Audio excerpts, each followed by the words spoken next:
नमस्कार, मैं हूँ अनिल वर्मा शेखर। रात के 10 बजे हैं और ये समय है बिग बुलेटिन का। आने वाली 28 मई की तारीख बहुत महत्वपूर्ण है। 28 मई को हमारे नए संसद भवन का उद्घाटन होगा। प्रधानमंत्री नरेंद्र मोदी अभी तक तय कार्यक्रम के अनुसार इस नए संसद भवन का उद्घाटन करेंगे। लेकिन विपक्ष खासतौर से राहुल गांधी की तरफ से ये मांग की जा रही है कि राष्ट्रपति को, महामहिम राष्ट्रपति को ये उद्घाटन करना चाहिए नए संसद भवन का। और इस राहुल गांधी के इस नए ट्वीट से राजनीतिक सरगर्मियां बढ़ गई हैं। दरअसल हम बात करें तो जो महामहिम राष्ट्रपति हैं वो ही विधायिका के अध्यक्ष हुआ करते हैं। और कुल मिलाकर बात करें कि लोकसभा, राज्यसभा और जो संसद है, जिसे संसद कहते हैं, लोकसभा, राज्यसभा और राष्ट्रपति को मिलाकर ही संसद का गठन होता है। यानी लोकसभा प्लस राज्यसभा प्लस राष्ट्रपति, ये संसद का स्वरूप है। तो इसी को लेकर के राहुल गांधी ने, कांग्रेस के नेता राहुल गांधी ने मांग की है कि जो उद्घाटन है नए संसद भवन का, वो महामहिम राष्ट्रपति को करना चाहिए। दूसरा पेच उद्घाटन की तारीख को लेकर के है। जो 28 मई की तारीख है वो वीर सावरकर जो हैं उनकी 150वीं जयंती है उस दिन। और ये सरकार और भारतीय जनता पार्टी इस पूरी की पूरी वीर सावरकर के विचारों से ओतप्रोत है, उनसे प्रेरणा लेती है। लेकिन इतना इसका ही पूरी तरह से उल्टा है कांग्रेस के साथ में। कांग्रेस के नेता राहुल गांधी कई बार अपने भाषणों में सावरकर का नाम लेकर के और की आलोचना कर चुके हैं। तो ये दो पेच हैं, एक तो उद्घाटन की तारीख को लेकर के और दूसरे उद्घाटन को लेकर के। उद्घाटन महामहिम राष्ट्रपति करें, ये मांग खासतौर से राहुल गांधी की तरफ से की गई है। तो ये सबसे बड़ी महत्वपूर्ण चीज यही है कि वो तारीख है 28 मई की, वो अपने आप में बहुत महत्वपूर्ण है। और इस दिन इस नए संसद भवन का जो उद्घाटन है वो होना है। कुछ नई चीजें हैं लोग नए संसद भवन में। इस नए संसद भवन में 888 सीटें हैं लोकसभा में और 300 सीटें बढ़ा करके कर दी गई हैं राज्यसभा में। तो ये स्वरूप है जो नया संसद भवन है उसका स्वरूप बढ़ गया है। अभी तक जो संयुक्त बैठकें होती थी लोकसभा और राज्यसभा की, वो करने के लिए अब यहाँ जब इसी लोकसभा का जो भवन है उसमें ही ये जो संयुक्त बैठक है वो भी की जा सकती है। और जो इस समय जो संसद भवन है, पुराना संसद भवन जैसे हम कहते हैं, ये 3 मंजिला है और जो नया संसद भवन है वो 4 मंजिला बनाया गया है। ये एक जानकारी ये भी है कि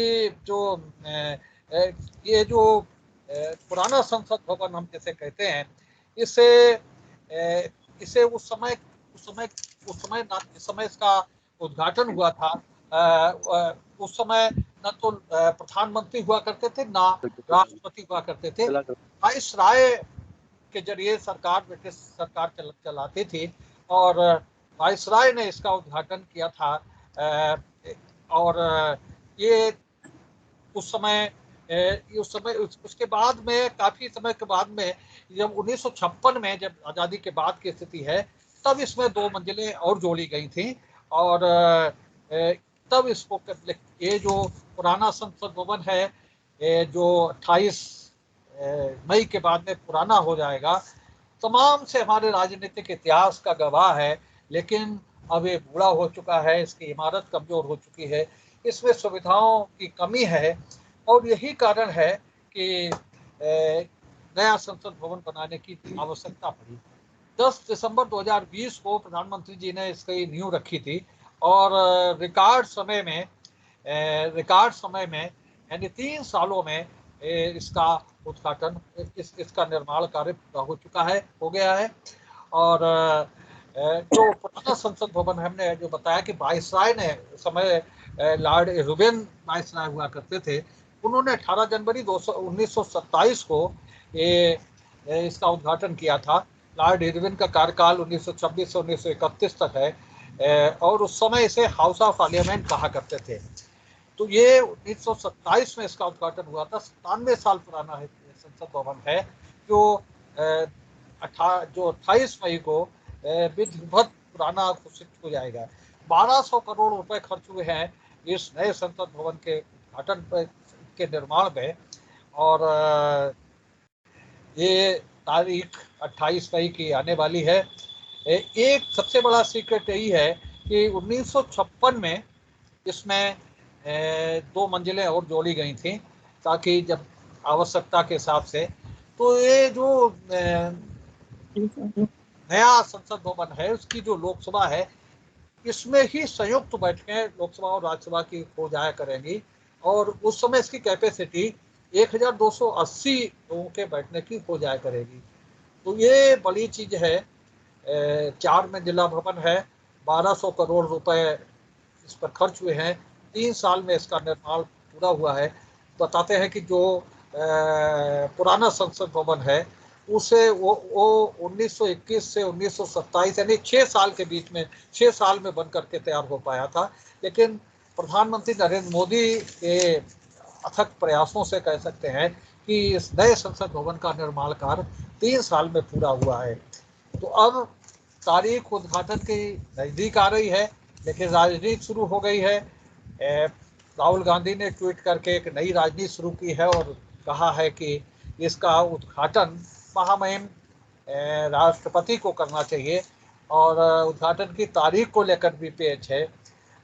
एक ओवैसी का एक बड़ा ट्वीट है, जिस तरह से वो बोलते हैं, जिस तरह से वो ट्वीट करते हैं। उन्होंने लिखा है कि पीएम के मित्रों ने नए संसद भवन की फंडिंग तो नहीं की, जो मोदी इसके उद्घाटन को इतने उतावले हैं। ये ओवैसी का ट्वीट है। पीएम के मित्रों ने तो नए संसद भवन की फंडिंग नहीं की, जो मोदी इसके उद्घाटन के इतने उतावले हैं। तो हम इसी पर चर्चा करेंगे, जो राहुल गांधी का ट्वीट है। राहुल गांधी ने जो मांग की है, और जैसा कि हमने कहा कि संसद का निर्माण ही लोकसभा, राज्यसभा और राष्ट्रपति को मिला करके होता है। राष्ट्रपति विधायिका की अध्यक्ष होते हैं। इस नाते राहुल गांधी की मांग में दम है, यह कहा जा सकता है। लेकिन जो लोकसभा के स्पीकर हैं, उन्होंने विधिवत समय लिया है प्रधानमंत्री जी से, उन्हें सूचित किया है कि निर्माण कार्य पूरा हो चुका है और 28 मई को इसका उद्घाटन करना है। प्रधानमंत्री से विधिवत समय लेकर के स्पीकर ने, लोकसभा के जो अध्यक्ष हैं, उन्होंने इसके उद्घाटन की तारीख और उद्घाटन का कार्यक्रम तय किया है। तो आज हम इसी पर चर्चा करेंगे कि ये दोनों जो पेच फंसे हैं उद्घाटन की तारीख को लेकर के और उद्घाटन समारोह के मुख्य अतिथि को लेकर के, इनको लेकर के राजनीति कहाँ तक जाएगी। क्या कांग्रेस या दूसरे राजनीतिक दल इस कार्यक्रम का बहिष्कार भी कर सकते हैं, क्योंकि खासतौर से सावरकर को लेकर के जो सोच रही है कांग्रेस की और जो सोच है भारतीय जनता पार्टी की, दोनों में जमीन आसमान का अंतर है। क्या स्थितियां आ सकती हैं आखिर तक, जब तक 28 मई की तारीख आएगी। इन्हीं सब चीज़ों पर चर्चा आज हम करेंगे। आज समाजवादी पार्टी से राधे श्याम जी हैं, भारतीय जनता पार्टी से श्वेता जी और आलोक बिहारी जी हैं। भारतीय जनता पार्टी का पक्ष रखेंगे। कांग्रेस से विवेक नारायण मिश्रा जी और वरुण त्रिपाठी जी हैं कांग्रेस का पक्ष रखने के लिए। विवेक नारायण मिश्रा जी से शुरुआत करते हैं इस चीज़ की कि अच्छा खासा कार्यक्रम तय हुआ था, प्रधानमंत्री जी को उद्घाटन करना था, लेकिन राहुल गांधी ने पेंच उसमें फांस दिया कि राष्ट्रपति को एक उद्घाटन इसका करना चाहिए नए संसद भवन का, जो तमाम सी सुविधाओं से युक्त है। 4 मंजिला भवन है और 1280 लोग इसके लोकसभा भवन में ही बैठ सकते हैं, क्योंकि जो लोकसभा की जो सीटें हैं, राज्यसभा की जो सीटें हैं वो भी बढ़ रही हैं। अब लोकसभा सीटों की संख्या इस समय 543 है, ये संख्या बढ़कर के 888 तक हो जाएगी। राज्यसभा में जो सीटों की संख्या 250 है, 250, वो बढ़कर के 300 तक हो जाएगी। अभी तक जो ये 3 मंजिला भवन है, लेकिन नया भवन तमाम सी सुविधाओं से युक्त होकर के 4 मंजिला बनाया गया है और 28 मई को इसका उद्घाटन है। पिछला जो संसद भवन है, पुराना जो संसद भवन है जिसका उद्घाटन लॉर्ड इरविन ने किया था, वो 6 साल में पूरा हो पाया था, लेकिन नया संसद भवन 3 साल में पूरा हुआ है। प्रधानमंत्री ने इसका शिलान्यास किया था, इसकी नींव रखी थी 10 दिसंबर 2020 को और ये बन करके निर्धारित समय में बन करके तैयार हो गया। विवेक जी, क्या है पूरा मामला? पिछले 9 सालों से जिस तरीके से कहीं भी झंडी दिखानी हो, कहीं भी फीता काटना हो, कहीं भी शिलान्यास का पत्थर लगाना हो, वो तो खैर लगाए मिले थे, उद्घाटन की बात है, तो रेलगाड़ी चलानी हो, तो कोई भी इस तरह का मौका तो शायद पिछले 9 सालों में प्रधानमंत्री जी के अलावा तो किसी को मौका ही नहीं मिला। ये पिछले 9 सालों में तो अकेले उन्होंने किया। किसी भी मंत्रालय की बात हो, कोई भी बात हो, सब जगह तृणमूल कांग्रेस का आ गया है कि वो बाइकाट करेंगे ओपनिंग का पार्लियामेंट। अच्छा। तो इस तरीके से अगर ये कुछ भी अप्रत्याशित नहीं लग रहा है कि प्रधानमंत्री जी नए संसद भवन का उद्घाटन करेंगे, तो जिस तरीके से पिछले 9 साल का उनका ट्रैक रिकॉर्ड रहा है उद्घाटन करने का और हरी झंडी दिखाने का, किसी भी मंत्रालय की बात हो, आप देखिए कि वन मैन शो रहा हो, चाहे ये आपके लॉकडाउन की घोषणा हो, चाहे नोटबंदी की घोषणा हो, चाहे रिजर्व बैंक का केस हो, चाहे रेल मंत्रालय का हो, सारे जगह पे प्रधानमंत्री ने किया, तो उसको देखते हुए कोई नई बात नहीं है। रही बात राहुल गांधी जी की, तो उनका ये ट्वीट बहुत ही सही मौके पे और एक सही बात उन्होंने देश के परिप्रेक्ष्य में कही है। ये व्यक्तिगत मामला नहीं है, ये किसी का न व्यक्तिगत प्रॉपर्टी के गृह प्रवेश का मामला है, देश की चीज है, देश के संसदीय प्रणाली की चीज है। तो इसलिए राहुल जी का ये ट्वीट बिल्कुल बहुत ही सम्मानजनक और बहुत ही सामयिक है। और दूसरा, आप देखिए दुनिया में जिस तरीके से हमने दुनिया को शून्य दिया, उसी तरीके से दुनिया को सिखाया भारत ने महिलाओं की इज्जत करना, और महिलाओं को जो मान भारत ने दिया, पूरे देश में इस संस्कृति को फैलाया पूरी दुनिया में, ये भारत की देन है। ये हम विदेशों में नारी भोग्य मानी जाती है, हमारे यहाँ पूज्य मानी जाती है। यहाँ तक कहा गया है किसी नारी विशेष को नहीं, सारी नारियों के जहाँ पे नारी पूज्य वहां देवता निवास करते हैं। तो ये जहाँ पे रानी लक्ष्मीबाई से लेकर चांद बीवी और गार्गी सरीखी विदुषी महिलाएं हुई हैं, तो ये वो देश है। और प्रधानमंत्री जी भी जिस तरीके से, शायद पहली बार मौका देश में था कि राष्ट्रपति को भी जात से जोड़ दिया गया था, तो जिस तरीके से प्रधानमंत्री जी या उनके सरकार के और मंत्री राष्ट्रपति के पहले आदिवासी शब्द जोड़ते थे कि आदिवासी को राष्ट्रपति हैं, आदि तो राष्ट्रपति की जात कोई नहीं होती है, लेकिन प्रधानमंत्री जी बराबर कहते रहे महिला होने के नाते आदिवासी हैं। और तो आज फिर उसी के परिप्रेक्ष्य में हो सकता है कि राहुल गांधी जी ने ये बात कही हो कि प्रधानमंत्री जी इतनी राष्ट्रपति की महिला की बात करते हैं और ये महिलाओं का देश है, और इन सबके अलावा संसदीय प्रणाली की प्रमुख राष्ट्रपति होता है। तो संसदीय प्रणाली का प्रमुख राष्ट्रपति होता है, उस नाते से भी, और हमारे देश की संस्कृति और सभ्यता, उसके सनातन धर्म कह लें, उसके लिहाज से भी महिला होना एक संयोग की बात है। तो उद्घाटन उनके द्वारा होना, राष्ट्रपति के द्वारा होना संसद भवन का, पूरे तरीके से संवैधानिक था और देश की सम्मान के अनुकूल था। अब ये अलग बात है कि कोरोना, ये प्रधानमंत्री जी की महत्वाकांक्षी योजना है। कोरोना टाइम में सोनिया जी ने पत्र लिख के कहा था कि 20,000 करोड़ रुपए संसद भवन पे लगाने के बजाय अगर आप कोरोना पे लगा दें तो इससे तमाम लोगों की फायदा इससे होगा। लेकिन प्रधानमंत्री जी ने नहीं सुनी उनकी। लाखों लोग, 5 लाख लोग कोरोना की भेंट चढ़ गए एक उनकी जिद की वजह से। और कोरोना काल में जो आप रिकॉर्ड समय की बात कर रहे हैं कि ये शायद अंग्रेजों से 6 साल में संसद भवन बना था और ये 3 साल में बना। ये भी वर्मा जी आपको याद होगा, पहले लॉकडाउन के समय में जिस तरीके से दिल्ली में संसद भवन बन रही थी, जिस तरीके से हजारों मजदूर काम कर रहे थे और उनके लिए सैकड़ों गाड़ियां लगी थी जो उनके घर से लाती थी और संसद भवन ले जाती थी, छोड़ती थी, और उनको मजदूरी 625 रुपए दी जा रही थी। और जबकि जो उस समय डॉक्टर सरकार ने लगाए थे अप्रेंटिस वाले, MBBS करे हुए, उनको डेली मजदूरी 350 रुपए मिल रही थी। लेकिन संसद भवन जो बना रहे थे मजदूर, वो जल्दी के चक्कर में उनको 650 रुपए दिए जा रहे थे। तो इतना महत्वाकांक्षी उनका प्रोग्राम था, तो इसलिए जल्दी बन गई। तो अब उसका उद्घाटन प्रधानमंत्री जी न करें, अब तो सारी तैयारी ड्रेस वगैरह बनके तैयार हो गई होगी, अब अचानक राहुल जी ने कह दिया है। लेकिन राहुल जी ने भी कहा तो संवैधानिक दृष्टि से कहा, क्योंकि संसदीय प्रणाली की बात थी, तो उसके प्रमुख राष्ट्रपति द्वारा ही उसका उद्घाटन होना न्यायोचित है, तर्क संगत है और संविधान सम्मत भी है। जी, पिछले 8-9 सालों में एक भी ऐसा प्रोजेक्ट पूरे देश में नहीं है जिसकी लीड प्रधानमंत्री जी ने रखी है और उद्घाटन की डेट भी क्लियर हो गई हो। पूर्व प्रधानमंत्री भारत रत्न श्रद्धेय अटल बिहारी वाजपेयी जी का जब निधन हुआ था, तो इनकी जन्मभूमि पे एक मेडिकल कॉलेज बनाने की घोषणा हुई थी और उसकी नींव भी रख दी गई थी। लेकिन आज भी वो मेडिकल यूनिवर्सिटी लोहिया संस्थान में चल रही है, 9वीं मंजिल पर लखनऊ में, कागजों में, और वहां न कुछ काम हो रहा है न कुछ हो रहा है। ये पहला प्रोजेक्ट है ऐसा जिसकी नींव माननीय प्रधानमंत्री जी ने रखी और उसका वो उद्घाटन करने जा रहे हैं। रही बात राहुल जी के ट्वीट की, तो बात तो न्याय संगत है। किसी भी देश का राष्ट्राध्यक्ष तो राष्ट्रपति प्रथम नागरिक वही है, इसकी माननीय महामहिम राष्ट्रपति जी।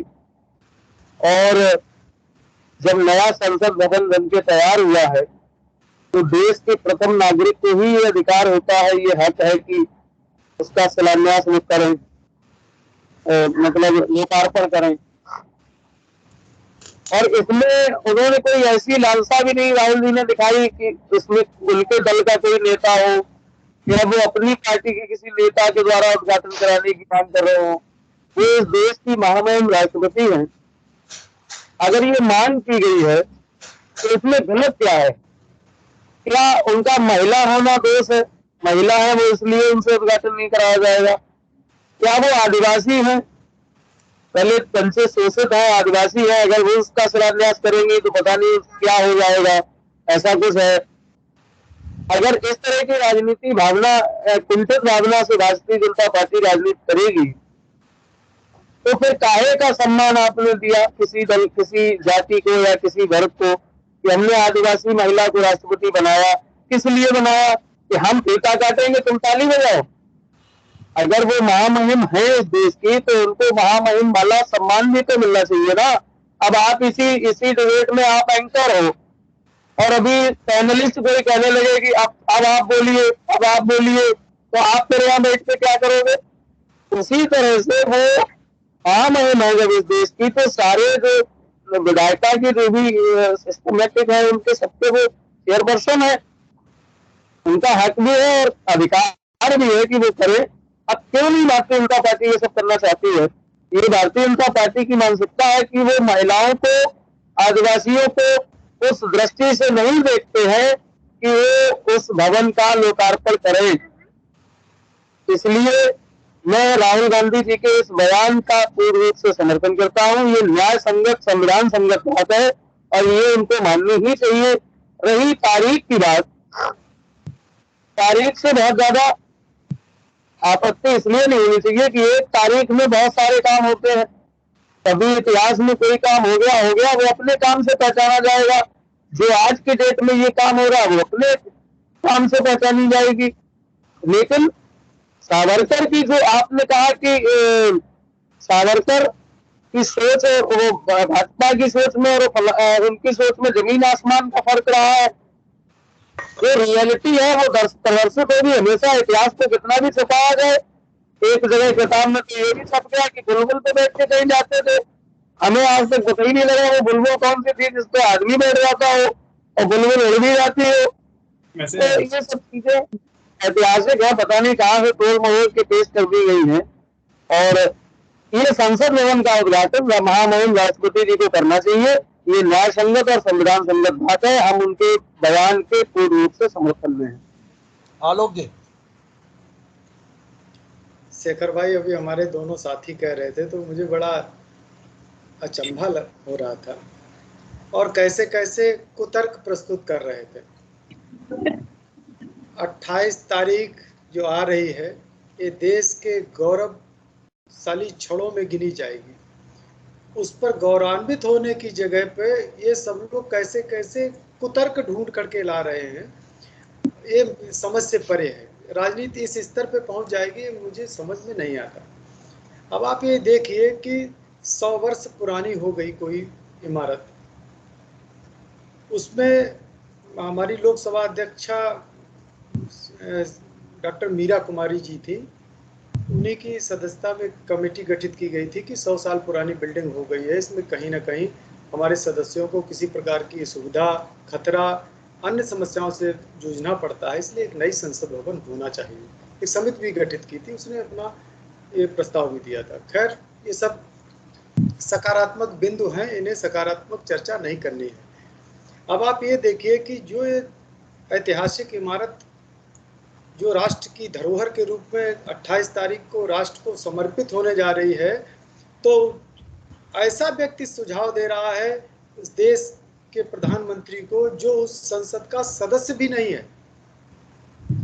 पहले बात आप ये देखिए, और कहीं ना कहीं वो परिवार उस राजनीतिक व्यवस्था से जुड़ा हुआ था, तो उसके अंदर इस बात का मुगालता पैदा हो गया है कि ये देश हमारा है, मैं इसका राजा हूँ, मैं राजशाही व्यवस्था के अंतर्गत प्रधानमंत्री को ट्वीट कर रहा हूँ कि इसका उद्घाटन प्रधानमंत्री के द्वारा नहीं होना चाहिए, राष्ट्राध्यक्ष के हाथों होना। आप कौन होते हैं?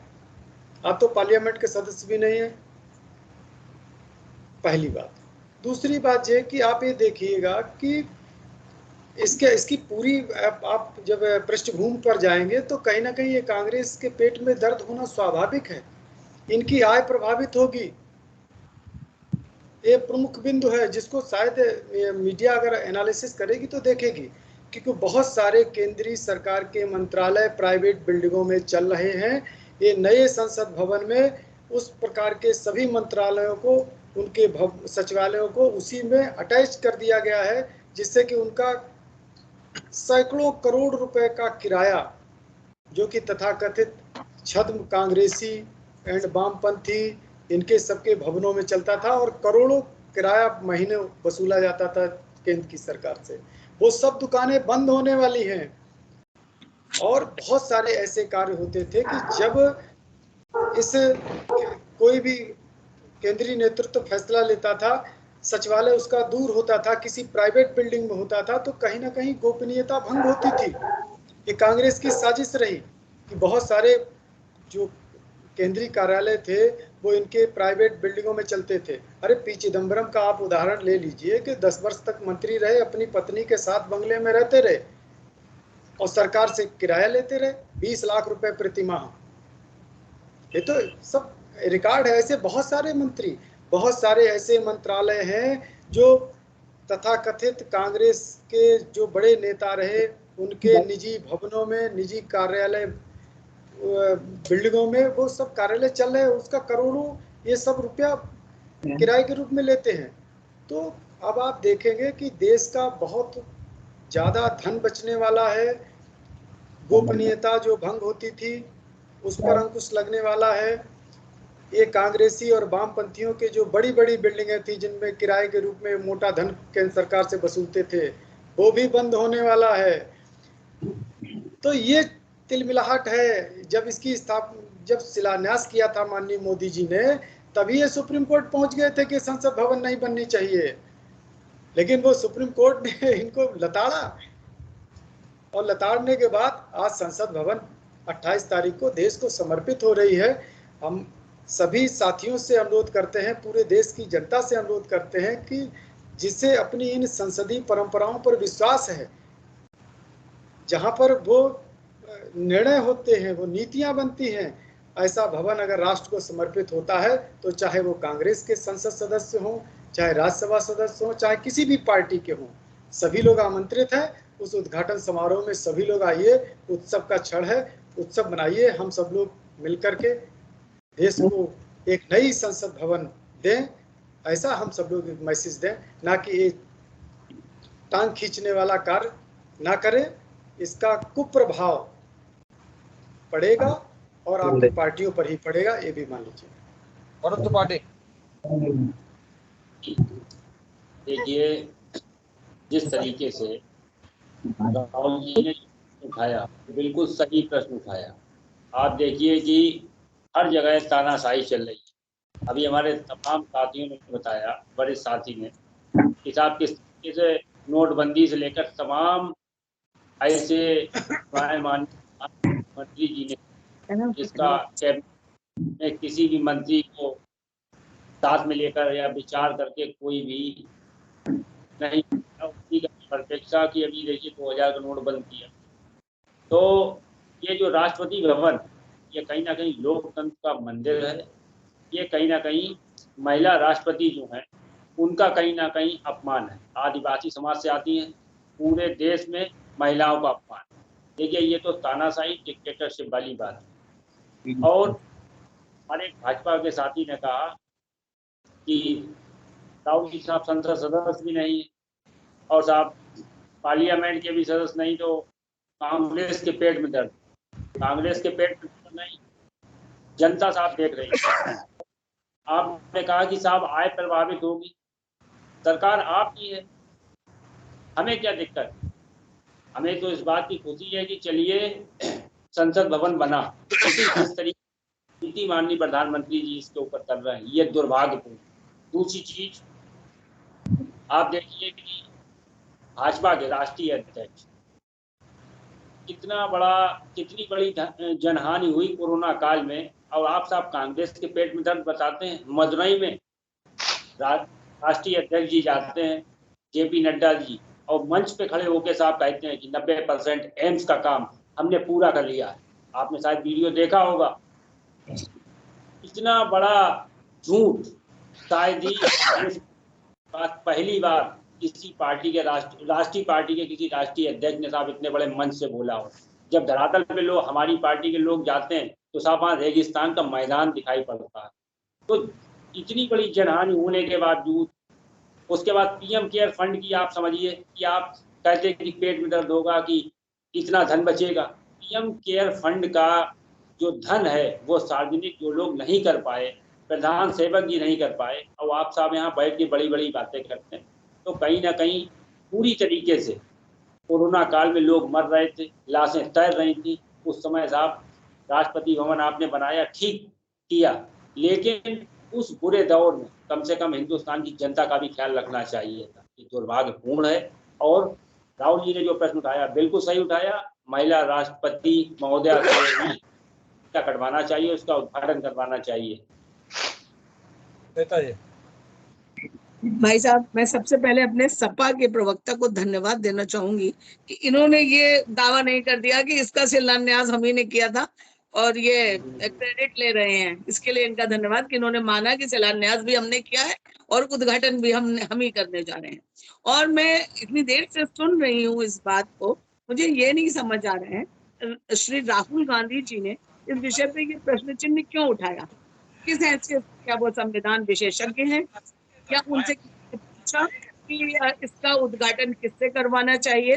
पहली बात, राष्ट्रपति इस देश का सर्वोच्च नागरिक, प्रथम नागरिक माना जाता है। उसका और प्रधानमंत्री के अधिकारों और शक्तियों में कहीं कोई क्लैशिंग नहीं है। वो प्रधानमंत्री जो होता है वो लोकसभा के बहुमत दल का नेता होता है। यहाँ कोई उद्देश्य ये नहीं है कि किसी को नीचा दिखाना या किसी को सुपर बनाना। और रही बात, आज जिस राष्ट्रपति के प्रति, महिला राष्ट्रपति हमारी, उनके प्रति जो आप लोगों के दिल में इतना प्रेम और आदर सम्मान का जो समुद्र हिलोरे लेने लग गया, जब वो राष्ट्रपति बनी थी तो उनको लेकर उन पर कैसी टिप्पणियां कांग्रेस के नेताओं के द्वारा की गई थी, क्या ये इसका उल्लेख मैं यहाँ पर करूं? आप लोग कहीं से अपनी बुद्धि विवेक का उपयोग किया करिए। मुझे तो लगता है कि कांग्रेस इतनी पुरानी पार्टी हो गई है, तो जैसे अपने लोगों के घर में कहा जाता है कि बच्चे और बूढ़े एक स्वभाव के होते हैं, उसी तरह राहुल गांधी जी ने कांग्रेस का बालपन वापस ला दिया है। कांग्रेस बाल्यकाल में चली गई है, उनका एक बाल हट वो पकड़ लेते हैं, उसी तरह उन्होंने एक बाल हट पकड़ लिया है। देखिए, उद्घाटन कौन कर रहा है उससे क्या मतलब है। किस चीज का उद्घाटन हो रहा है और उसका जो तकनीकी पक्ष होता है, अभी हमारे प्रवक्ता श्री आलोक जी ने उसको बहुत अच्छे से बताया कि दिल्ली में जितने भी बड़ी बड़ी सरकारी इमारतें हैं वो कहीं ना कहीं कांग्रेसी और वामपंथी नेताओं के बिल्डिंग में चल रही है किराए में, और करोड़ों अरबों रुपए का किराया जाता है। तो उससे केंद्र सरकार की ये बचत होगी, ये एक तकनीकी पक्ष है। और दूसरी बात, अब मैं कांग्रेस को जवाब देना चाहूंगी। भाई साहब, आपने ऐसे ऐसे उदाहरण दिए कि मैं इसका क्या जवाब दूं कि मजदूरों को बुलाया गया, उनको 650 दी गई मजदूरी, और वहीं आपने डॉक्टरों, अप्रेंटिस वाले डॉक्टरों को जोड़ दिया। आपकी नजर में जो कोरोना काल में दूसरों के जीवन रक्षक थे, साक्षात भगवान थे, वो आपकी नजर में मजदूर थे। आपने उनको दी जाने वाले जो मानदेय था उसको दिहाड़ी कहा। इससे पता चलता है कि आप निचले तबका, और अब जो आप लोगों को राजशाही की आदत पड़ी हुई है ना, सामान्य व्यक्ति के प्रति आपकी क्या सोच है। और जो बात आपने कही है, इसका पूरा तथ्यात्मक आप वो डालिएगा। यहाँ बैठकर किसी भी बात को कह देना ठीक नहीं है। जो तथ्य एकदम सही हो 100% वही बात बोला करिए, ये एकदम गलत बात है। और रही बात, आप आज कांग्रेस हम लोगों को राष्ट्रपति के अधिकारों के बारे में है। श्री राहुल गांधी जी के पिता श्री राजीव गांधी जी ने पूर्व राष्ट्रपति स्वर्गीय ज्ञानी जैल सिंह के साथ क्या व्यवहार किया था और राष्ट्रपति को क्या सम्मान दिया जाता है, ये कांग्रेस पार्टी हमको बताएगी कि राष्ट्रपति कौन होता है और उसको कैसे सम्मान दिया जाता है। क्या राष्ट्रपति द्वारा उसका शुभारंभ ना कराया जाना राष्ट्रपति का अपमान है? कहाँ संविधान में ये मेंशन है कि संसद भवन का शुभारंभ होगा तो उसका फीता राष्ट्रपति काटेंगे? क्यों इसको विवाद का विषय बनाया जा रहा है? ये विवाद का विषय नहीं है। एक नया इतिहास शुरू होगा, संसद भवन बनेगा, नए युग की शुरुआत होगी। तो इस समय तो सारी पार्टियों को अपने राजनीतिक मतभेद, मनभेदों को भुला के एक साथ खड़े होकर उसके शुभारंभ में साथ में होना चाहिए। उल्टे नए विवादों को जन्म देना और ऐसे व्यक्ति के द्वारा जन्म देना जो उस संसद का सदस्य भी नहीं है। अगर इस बात का विरोध करना था तो ये आपके पार्टी, कांग्रेस पार्टी के अध्यक्ष श्री खड़गे जी को करना चाहिए, तो ये ऑफिशियल विरोध माना जाता। राहुल गांधी जी ने किस हैसियत से ये विरोध किया है, इसका जवाब आप मुझे दीजिएगा। और आपकी नजर में श्री मोदी जी कोई मान्यता नहीं रखते हैं। अभी ज्यादा दिन पुरानी बात नहीं है, अभी हमारे आदरणीय प्रधानमंत्री जी फिजी और न्यू पापुआ गोवा गए थे, तो उनके सम्मान में वहां रात में किसी का भी राजकीय सम्मान से स्वागत नहीं किया जाता है, वहां उनका सम्मान किया गया और पैर छू के किया गया। ये शायद आप लोगों को नहीं दिखाई पड़ा। ये पैर छूना बड़ी बात नहीं थी, ये एक सम्मान, एक पृथ्वी, एक परिवार और एक उसकी पावन भावना से दीप्त भारत का वैश्विक पटल पर अभिनंदन था। ये सिर्फ नरेंद्र मोदी जी का अभिनंदन नहीं था, ये हम सब भारतीयों का अभिनंदन था। इस पर हमको गर्व होना चाहिए कि हमको सिर्फ एक व्यक्ति विशेष से नफरत होनी चाहिए कि वो ये काम ना करे, दूसरा व्यक्ति ये काम करे। इस पर जरा विचार करिएगा। नरेंद्र मोदी भाजपा के नहीं, हम सब भारत देश के प्रधानमंत्री हैं और हम सबका प्रतिनिधित्व करते हैं, वो विश्व में भी और भारत में तो करते ही हैं। अभी रायपुर में कांग्रेस का अधिवेशन हुआ। उस अधिवेशन में छतरी का वाकया प्रधानमंत्री जी ने बहुत उछाला चुनाव में कि खड़गे जी अध्यक्ष थे और छाता लगाया गया सोनिया गांधी जी के ऊपर, यानी संवैधानिक रूप से पद उनका बड़ा था। सुन लीजिए, और संवैधानिक रूप से अध्यक्ष पार्टी के अध्यक्ष खड़गे जी थे, तो उनपे छाता नहीं लगाया गया। ये प्रधानमंत्री ने खुद सवाल उठाया था। लेकिन आज प्रधानमंत्री जी भूल गए कि संसदीय प्रणाली, यहाँ पे लोकसभा के नेता की बात नहीं हो रही है, संसदीय प्रणाली संसद होती है। अगर उन्होंने प्रश्न उठाया था तो एक हैसियत से उठाया था। राहुल गांधी जी ने किस हैसियत से इतना बड़ा प्रश्न उठाया और ट्वीट किया, इसका जवाब दीजिए आप। आप बात सुने तो हम जवाब सबके देंगे, आप सुनिए तो पहले। आप सुनते नहीं है, आप आधी बात सुन के बोलने लगते हैं। आप सब सुनिए, सबका हम जवाब देंगे, एक एक बात का जवाब देंगे। आप सुनिए तो, आप सुनेंगे, हम जो बोल रहे हैं सुनिए, जैसे हमने सुनी आपकी बात। तो जिस तरीके से अब बात शुरू भी नहीं करी, और देखिए फिर अभी जब बात आपके जवाब हम दे रहे हैं वो भी नहीं सुन रहे आप। यही तो भाजपा का चरित्र है कि छिप भी मेरी फट भी मेरी है, मन की बात करेंगे जन की बात नहीं करेंगे। ये बात तो सुनिए, देखिए फिर मन की बात जन की बात सुनिए। तो जब खड़गे जी पे सवाल उठाया तो खड़गे जी संवैधानिक प्रमुख पद पे कांग्रेस पार्टी के थे, प्रधानमंत्री ने सवाल उठाया। आज सवाल ये है, भाजपा के साथी इस पे कहीं नहीं बोल रहे हैं महंगाई और बेरोजगारी के तरीके से, कि यहाँ पे बात हो रही है कि बात पर बोलेंगे, अलग बातों पर नहीं बोलेंगे। आप लोग घूम के वहीं पहुंच जाते हैं। अगर आपने इतना महंगाई, बेरोजगारी और देश हित के बारे में सोचा होता तो आज सिर्फ 9 साल की सरकार वालों से 70 साल की सरकार वाले ये प्रश्न नहीं उठा रहे होते और बार बार नहीं उठा रहे होते। बात हम खेत की करेंगे, घुमा के खलिहान छोड़ाएंगे कि वो बेरोजगारी बताइए, वो महंगाई बताइए। अरे राम राज्य थोड़ी है, कुछ ना कुछ परेशानियां तो रहेंगी ही। स्वर्ग सदियों थोड़ी ना चल रहा है। हम कहाँ इंकार कर रहे हैं कि परेशानियां नहीं है, पूरी खत्म हो गई 99.9%। अरे वो तो जवाब तो सुनिए, आप तो बीच में बोलने लगते हैं। जवाब तो हम आपकी बात सुनते हैं, आप हमारी क्यों नहीं सुन पाते हैं? इतना क्यों आपको सत्य सुनने में दिक्कत होती है? सच को सुनने का आदत डालिए। ये मन की बात खाली करने से काम नहीं चला। उसी देश आज यहाँ पहुंच गया है। मन की बात करने में हमारा निर्यात घट रहा है, अर्थव्यवस्था घट गई, हमारी कर्ज दुगना हो गया। सिर्फ ये मन की बात करने के पीछे जन की बात नहीं सुनी जा रही। तो सुनिए थोड़ी बात को। तो आज ये बात थी कि संवैधानिक संसदीय प्रणाली का प्रमुख राष्ट्रपति होता है। यहाँ पे लोकसभा की केवल बात नहीं हो रही है। अभी हमारे वर्मा जी ने, एडिटर महोदय ने बात स्पष्ट करी कि संसद क्या होती है। आप लोगों ने सुना नहीं उसको। आप तो अंधभक्ति में पड़ जाते हैं कि ये संसद जो संसद होता है, संसदीय प्रणाली का होता है। राष्ट्रपति संसदीय प्रणाली का प्रमुख होता है। उस नाते आप 1982 में जानते थे, 31 मई 1982-83 में जानते थे जब ब्लू स्टार ऑपरेशन हुआ था। आपकी प्रधानमंत्री श्रीमती इंदिरा गांधी ने जयंत सिंह जी को बताया था कि कल वो इतना बड़ा ऑपरेशन करने जा रही है। वो राष्ट्रपति थे उस समय राष्ट्रपति के अधिकार सीमित होते थे। अब भाजपा का राज है तो उनके अधिकार असीमित हो गए हैं। भाई साहब तथ्यों पे बात कीजिए, गलत बात हम नहीं सुनेंगे, हम सच कहते हैं और सुनते हैं। आपके ब्लू स्टार कहाँ से आ गया? संसद भवन की बात हो रही, ब्लू स्टार आप पहुंच गए। बेरोजगारी आ जाती है, उसी तरह आ गया। हर बात नहीं है। यहाँ पे बात हो रही है, संसद भवन किसी की निजी मिल्कियत नहीं है, वो संसदीय प्रणाली है, उसका उद्घाटन होना चाहिए। दूसरी बात सुनिए, आप कहते हैं कि राहुल गांधी सदस्य नहीं है। आप डिबेट में बैठे इतना बोल रहे हैं, आप क्या हैं? आप बताइए। देश का कोई नागरिक और उसके द्वारा प्रवक्ता होने के नाते उसके एक जिले के वो हैं कार्यकर्ता। हम सुन रहे हैं, आप तो सुनिए जवाब। संविधान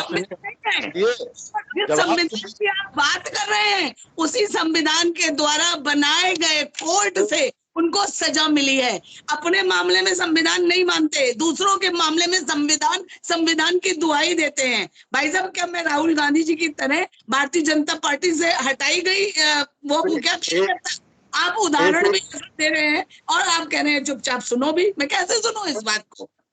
देश के संविधान ने 125 करोड़ जनता को अधिकार दिया है कि वो सांसद हो या एमएलए हो या प्रधान हो या ब्लॉक प्रमुख हो न हो, लेकिन वो अपनी बात सरकार के प्रति कह सकता है। इसको सुप्रीम कोर्ट ने कहा है कि सरकार की राय के खिलाफ जाने वाले सांसद बनने की बात नहीं होती है। विद्वान समझिए, आप विद्वान हैं, लेकिन ये संविधान को तो जानिए कि इस देश के मिश्रा जी आ गई बात, आपकी बात आ गई। अब हम बोल रहे, 1 मिनट बोल रहे। आप नागरिक को अधिकार पूछने का, समझे? आप हर नागरिक को, संसद की बात नहीं हो रही है। आप कुछ भी ना हो, आप एक पढ़े लिखे नागरिक हैं, जागरूक नागरिक हैं, आप सवाल कर सकते हैं। ये देश के संविधान ने हमको दिया है, ये संविधान को जानिए। संविधान कदम कदम पर उपेक्षा करते हैं। जब अध्यादेश फाड़ देते हैं तब संविधान नहीं। नागरिक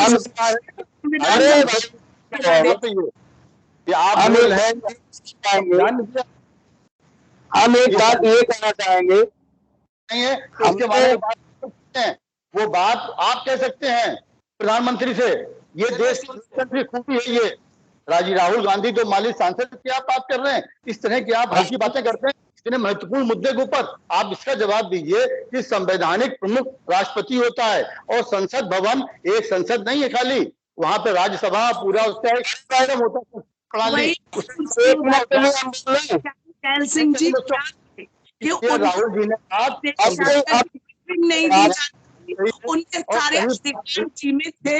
आप उसके बारे में जरा बताइए। इतिहास तो कांग्रेस के द्वारा ही बनाया गया है ना, मैं उसी के बारे में पूछ रही हूँ। आप 70 सालों से राज कर रहे हैं। बड़ी मेहरबानी, आप सुनते थे सही नहीं देते हैं वो तो। आज मन की बात के पीछे देश कहाँ पहुंच गया है। हर सेक्टर में, चाहे कि जिस सेक्टर में हो, कर्ज दूना हो गया है, बेरोजगारी बढ़ रही है।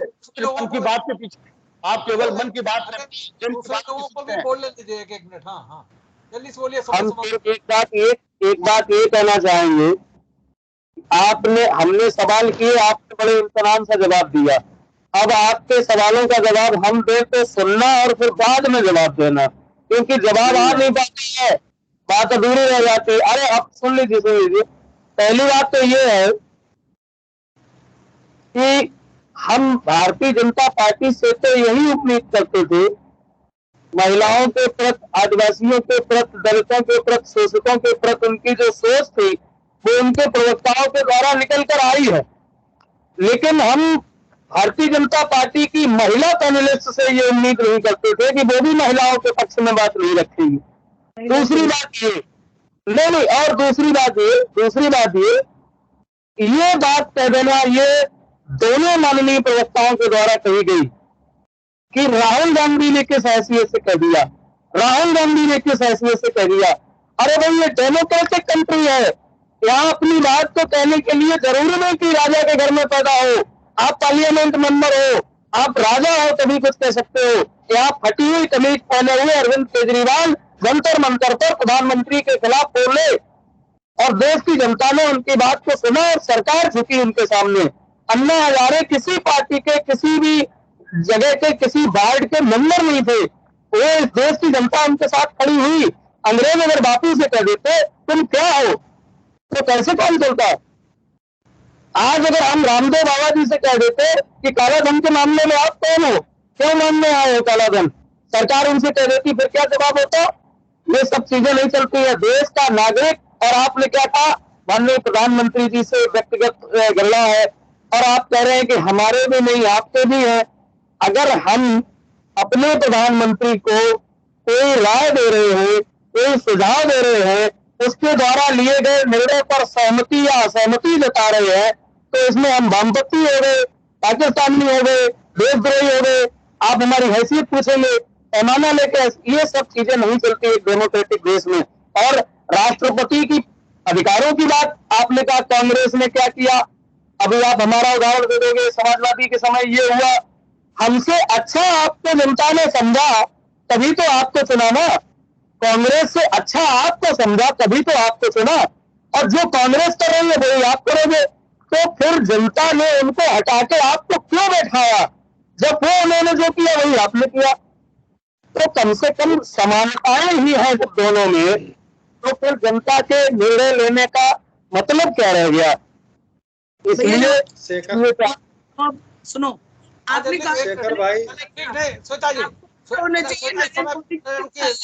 पिछड़े वर्ग से आते हैं, बहुत समय हो रहा है। हाँ आलोक जी बोलिए, पूरा जवाब दे दीजिए, खत्म करिए फिर। हाँ शेखर भाई 1 मिनट में, ज्यादा समय मत लीजिए। पूरी तरीके से अन्य विपक्षी दल निगेटिव राजनीति करने पर उतारू है, आमादा है। देश चाहे कहीं पर भी जाए, ये संदेश साफ है। आप ये सोचिए कि अभी आपने एक बताया कि तृणमूल कांग्रेस जो है वो इस संसद भवन के उद्घाटन का बहिष्कार करेगी। क्या संसद भवन देश को समर्पित होने वाली एक महान रचना या लोकतंत्र का मंदिर नहीं है? क्या उनके लोग संसद सदस्य नहीं हैं? क्या उनके अधिकार नहीं है? क्या ये लोकतांत्रिक व्यवस्था के अंतर्गत किसी राष्ट्र को समर्पित होने वाली एक लोकतंत्र के मंदिर का बहिष्कार करना कहीं ये राष्ट्रद्रोह की परिधि में नहीं आता? हम कौन सी राजनीति करना चाह रहे हैं, इस पर सभी राजनीतिक दल बैठ करके विचार करें कि जब भी कोई भी देश में ऐतिहासिक पल आते हैं, आप कोई ना कोई एक शगुफा छोड़ करके कहीं ना कहीं एक निगेटिविटी फैलाने का देश में काम करते हैं। अब ये जान लीजिए, देश की जनता जागरूक हो रही है। ये हर्ष का विषय है, उत्सव का विषय है। जनता उत्सव मनाएगी, आप बहिष्कार करते रहें, करते रहिए। आज 28 तारीख को आने वाला समय देश का स्वर्णिम समय हो। आज की इस प्रेस में भाग लेने के लिए आप सबका, विवेक जी का, आलोक जी का, श्वेता जी का, राधेश्याम और वरुण त्रिपाठी का बहुत बहुत धन्यवाद। हम फिर मिलेंगे नए विषय पर, नई बहस को लेकर। तब तक के लिए इजाजत दीजिए। शुभ रात्रि।